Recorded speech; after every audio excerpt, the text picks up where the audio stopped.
Look around you. Really look. The advertisements telling you what to want, the news cycle engineered to keep you anxious, the social media feed designed by teams of psychologists paid enormous sums to make sure you never stop scrolling. The entertainment industry producing content so frictionless, so effortlessly consumable that it requires nothing from you. Not thought, not effort, not even attention, really, just presence, just eyes. Now ask yourself, who is all of this built for? Not for you. Not for the person who lies awake at night turning ideas over in their mind. Not for the person who finds most conversations quietly exhausting. Not for the person who has looked at the world the culture hands them, the career ladder, the consumption cycle, the carefully managed social performance, and felt somewhere beneath the compliance a profound and wordless refusal. Modern society was not designed for minds like yours. It was designed for the average, optimized for the median, engineered with extraordinary precision and enormous resources to serve the desires of the majority, which means the desires of people who do not think very deeply, do not feel very acutely, and do not ask very many uncomfortable questions. And here is the brutal truth that nobody in that system will ever tell you. This is not an accident. It is not a failure. It is the design. Arthur Schopenhauer saw the blueprint 2 centuries before Silicon Valley perfected it.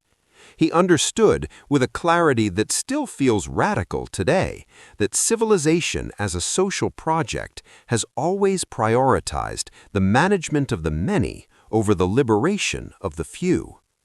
That the machinery of culture, its entertainment, its religion, its politics, its commerce, exists not to elevate human consciousness, but to contain it. In this essay, we are going to take that machine apart, piece by piece. Not so you can rage against it. Rage is what it wants. Rage keeps you engaged. So you can see it clearly. And then, finally, stop letting it run you. Let's begin. Schopenhauer wrote, "The world is my representation." 3 words into his masterwork, the world as will and representation, and he had already said something most people will never fully absorb, that what you experience as reality is not reality itself, but a construction, a representation assembled by your mind from raw sensory data, filtered through your assumptions, your desires, your fears, your culture. Most people never question the representation. They accept the world as it is handed to them, the values, the hierarchies, the definitions of success and failure, the scripts for how a life is supposed to look, and they spend their entire existence operating within that inherited framework without once stepping outside it to ask who built it and why. This is not stupidity in the cruel sense. It is something more structural. Think about what modern society actually rewards. Not depth, not complexity, not the willingness to sit with an uncomfortable idea until it reveals something true. It rewards speed, instant comprehension, the ability to consume and move on, the talent for taking something dense and making it digestible, not because digestion produces understanding, but because understanding is slow and the machine needs to keep moving. Your phone is the perfect expression of this. It is engineered, every pixel, every notification, every algorithmic choice, to produce maximum engagement with minimal cognitive demand. It does not want you to think. Thinking is friction. Friction slows the machine. And here is Schopenhauer's devastating observation about what happens when an entire civilization optimizes for minimum cognitive demand. Intellect is invisible to the man who has none. The person who has never experienced genuine intellectual depth does not know they are missing it. They are not secretly longing for philosophy. They are not dimly aware of a richer life just out of reach. They are perfectly, genuinely satisfied with what the machine provides, because the machine was built precisely to satisfy them. This is the averaging machine. It identifies the cognitive center of mass of the population, the median level of curiosity, complexity, and critical thought, and it builds everything around that center: entertainment, news, education, politics, commerce, everything calibrated to the middle. And if you are not the middle, if your mind naturally operates above that calibration point, then you experience something specific and chronic, the sensation of living in a world that was built for someone slightly, fundamentally different from you. Not hostile, not malicious, just not quite right. Like wearing shoes one size too small, functional, manageable, but never comfortable, never yours. The question is not whether this is happening. The question is whether you understand why and what it actually means for how you live.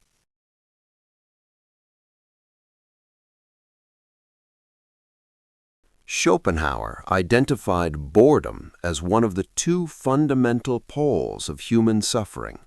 The other pole is pain, the suffering of want, of need, of unfulfilled desire. The will driving you forward, hungry, restless, never satisfied. Boredom is what happens when the will goes quiet, when desire is temporarily absent. And for most people, Schopenhauer argued, this is intolerable. The silence of the self, the raw experience of simply existing without distraction, is more than the average mind can bear. He wrote, "If life possessed in itself a positive value and real content, there would be no such thing as boredom. Mere existence would satisfy us." Read that carefully. Boredom is not a minor inconvenience, it is a philosophical revelation. It is the moment when the emptiness at the center of ordinary existence becomes impossible to ignore. And what does modern society do with that emptiness? It fills it immediately, relentlessly, with extraordinary skill. Think about the sheer volume of content produced every single day. The television series, the podcasts, the reels, the videos, the news cycles, the sports seasons, the celebrity narratives, an infinite, continuously refreshed supply of distraction, engineered so that no human being in the developed world ever has to sit alone with their own thoughts for longer than 30 seconds if they choose not to. This is not entertainment. This is anesthetic. And here is where it becomes specifically relevant to you. Anesthetics are calibrated for the patient. The entertainment industrial complex has spent decades studying the median mind, what it finds stimulating, what sustains its attention, what emotional frequencies it responds to, and it has become extraordinarily good at delivering exactly that. Modern psychology calls this the path of least resistance. The brain, given a choice between cognitive effort and cognitive ease, will choose ease almost every time. This is not laziness, it is neurology. The brain is an energy-expensive organ, and it conserves that energy wherever possible. But here's the problem. Your brain, if you're the kind of person watching a 20-minute philosophical essay on YouTube, does not find the same things easy. What the median mind experiences as stimulating, you may experience as noise. What the median mind calls entertainment, you may call quietly numbing. Schopenhauer would say this is because you have a higher threshold for genuine engagement. Your mind requires more complexity, more depth, more actual content to achieve the state that the averaging machine delivers to everyone else automatically. And so you face a specific and exhausting choice every single day. consume what the machine produces and feel vaguely deadened, or resist the machine, seek something richer, and feel perpetually out of step with every conversation that references what everyone else is watching, listening to, talking about. This is not a minor aesthetic preference. This is the daily cost of having a mind the culture wasn't designed for.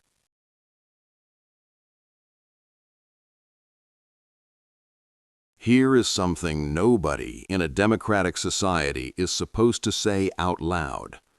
Not all opinions are equally valid.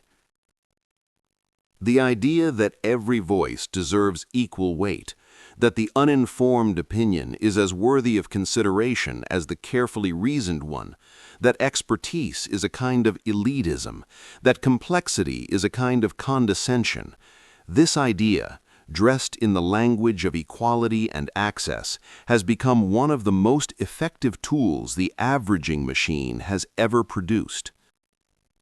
Because it doesn't just level the playing field, it levels the field entirely.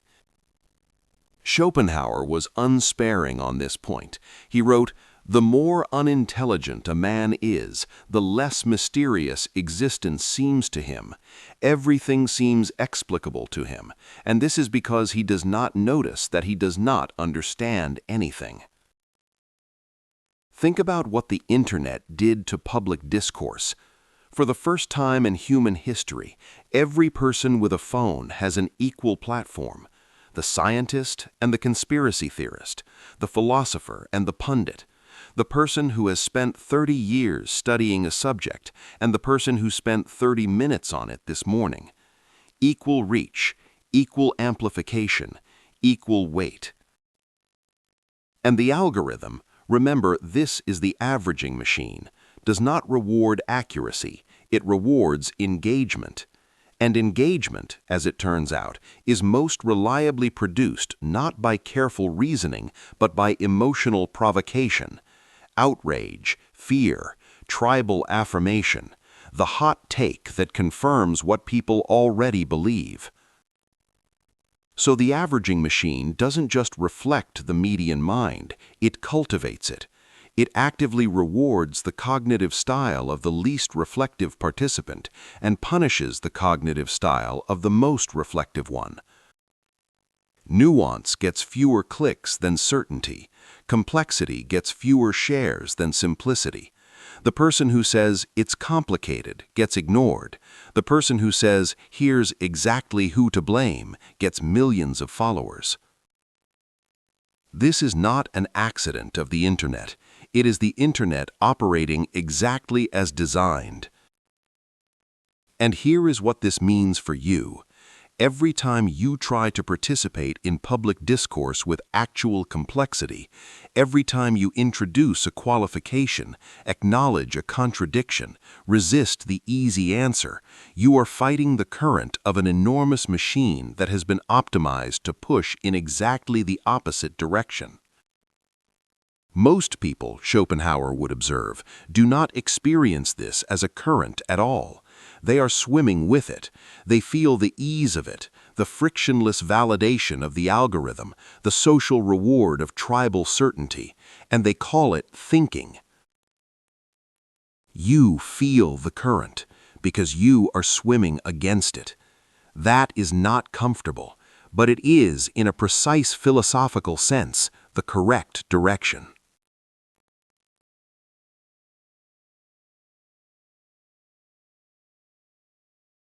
To understand why modern society is designed the way it is, you need to understand Schopenhauer's central concept, the will.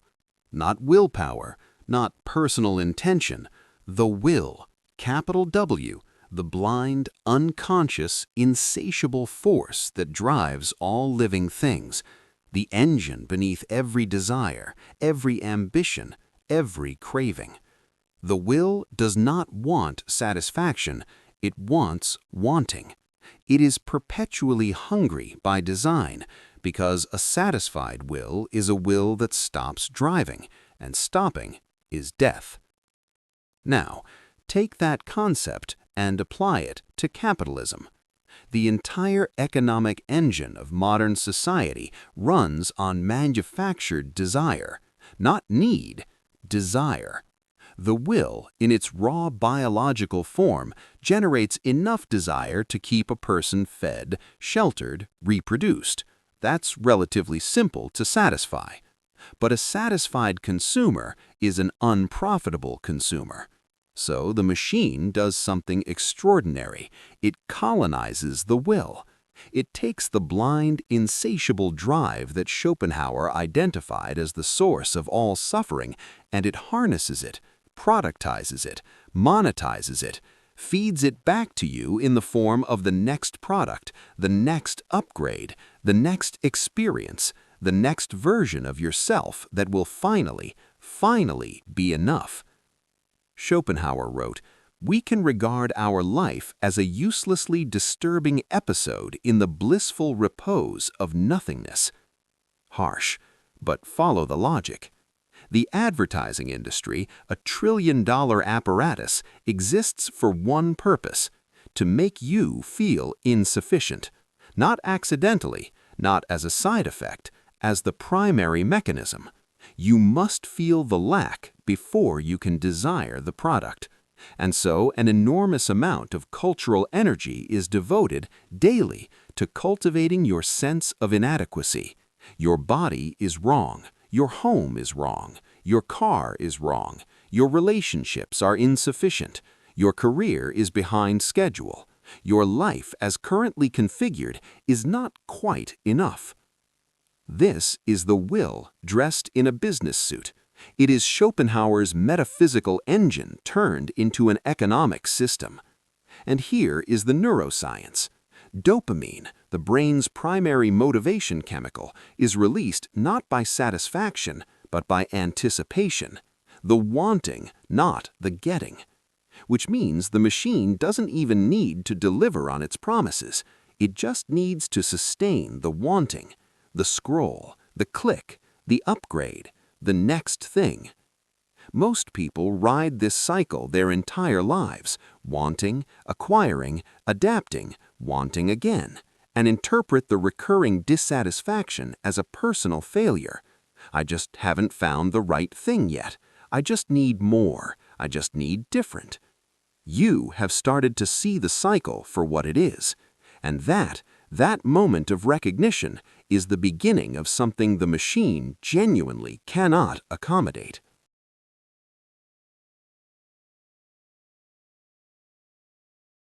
There are things the averaging machine cannot produce, package, or sell. Not because it hasn't tried, it has. The wellness industry, a multi-billion-dollar apparatus, has made a remarkable attempt to commodify inner peace, selling meditation apps, mindfulness retreats, and consciousness tools to people whose primary problem is that they never stop consuming long enough to have a thought of their own. But there are things that genuinely resist commodification. And Schopenhauer, who spent his life in pursuit of them, identified them with unusual precision. The first is aesthetic contemplation. He wrote, "In aesthetic contemplation, the will is silenced. The individual becomes the pure subject of knowing, clear mirror of the world." What he meant, there are moments in front of a painting, inside a piece of music, at the end of a paragraph that says something true, when the will goes quiet. Not through distraction, but through genuine absorption. The self dissolves briefly into the object of attention, and in that dissolution, suffering ceases. Not permanently, but really. This is not a metaphor. It is the only genuine relief Schopenhauer believed was available to a conscious mind, and it cannot be scheduled, algorithmically recommended, or delivered via subscription. It requires stillness, attention, the willingness to sit with something long enough for it to open. The second is intellectual depth. Here is what the intelligent few do differently. They stop treating their minds as entertainment consumers and start treating them as instruments. They read books that resist easy comprehension. They pursue ideas that don't resolve cleanly. They sit with complexity long enough for it to teach them something, rather than scrolling past it in search of the next stimulation. The third, and this is the one mainstream advice will never give you, is strategic withdrawal. Not permanent isolation, not misanthropy, but the deliberate, unapologetic decision to limit your exposure to the averaging machine, to curate your inputs with the same seriousness that a serious musician curates what they listen to, or a serious athlete curates what they eat. Most people consume the culture passively, accepting whatever the algorithm serves, whatever the consensus approves, whatever is most available and most effortless. The intelligent few consume actively. They choose what enters their mind with intention. They treat their attention as the finite, precious, non-renewable resource that it actually is. The machine wants your attention. It has engineered an entire civilization to extract it. The most radical thing a complex mind can do, the thing Schopenhauer spent 60 years modeling, is to refuse, quietly, completely, without apology.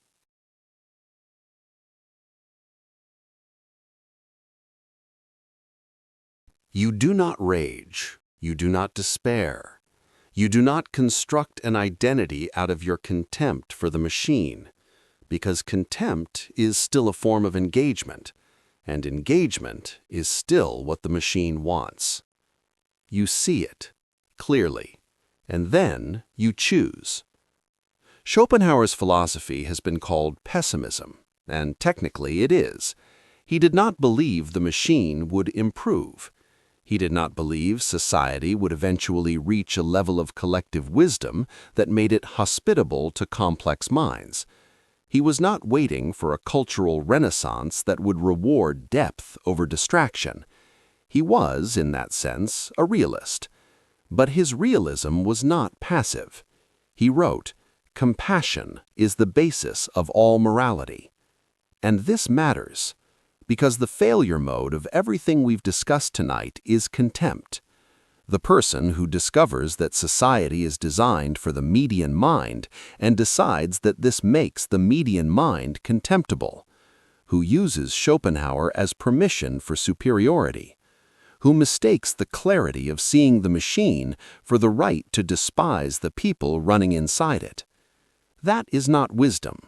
That is wounded ego dressed in philosophical clothing. The people inside the machine are not your enemies.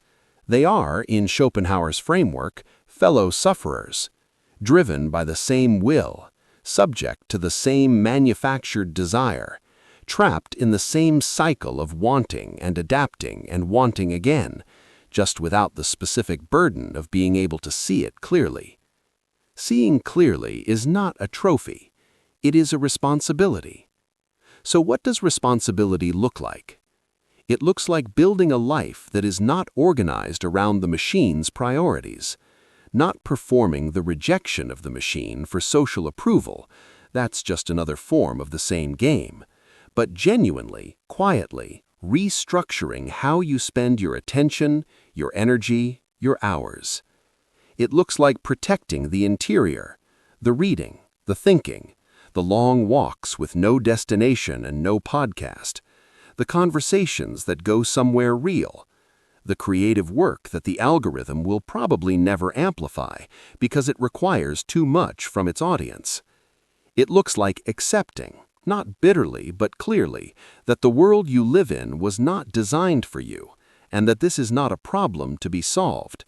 It is a condition to be navigated, with intelligence, with patience, with the particular kind of freedom that only becomes available when you stop asking the machine to validate what it was never built to recognize. Here is what all of this has been moving toward. Modern society is designed for idiots, not as an insult, but as a system specification.